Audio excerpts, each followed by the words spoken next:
ঢাকা শহরে 70% প্রাইভেট হাসপাতালের নার্সদের, যারা নার্স হিসেবে ছিলেন আপনারা, নার্সিং প্র্যাকটিস করতেছেন, তাদের প্রাতিষ্ঠানিক শিক্ষা নাই, বাংলাদেশ নার্সিং অ্যান্ড মিডওয়াইফারি কাউন্সিলের নিবন্ধন নাই। তার মানে তারা নার্সই না। টুকটাক হলেও কিন্তু ভুয়া চিকিৎসক এরা হচ্ছে, অভিযান হচ্ছে, কিন্তু একই ক্লিনিকে কোনো ভুয়া নার্স কিন্তু এরা হচ্ছে না। প্রতি বছর আমাদের 30,000 নার্স বেরোচ্ছে।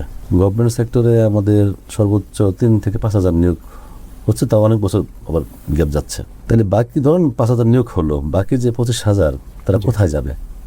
প্রাইভেট সেক্টরে সেখানে একটা মহা ডিজাস্টার আছে, যেটা স্যারেরা জানেন।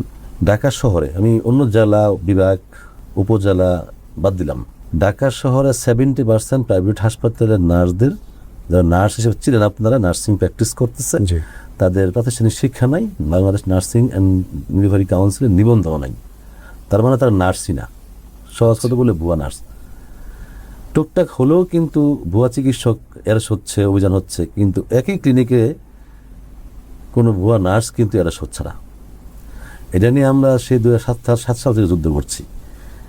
কিন্তু সমস্যা হচ্ছে এটা, আমরা যখন একটু এগোই সেখানে আমরা কিন্তু হিমশিম খাই। কোনো জায়গায় অনুরোধ, কোনো জায়গায় প্রেশার, কোনো জায়গায় অন্যরকম আচরণ। তা আমি অনুরোধ করব যে এটা কিন্তু জনস্বাস্থ্যের জন্য হুমকি, এবং ওই হাসপাতালগুলিতে ভর্তিগত রোগীদের সাথে চরম প্রতারণা। আর দুর্ঘটনা ওইখানেও ঘটছে, অনেক ঘটছে, আমরা জানি। আমরা দৌড়ে যেমন যাই শুনি যে উনি নার্সই না।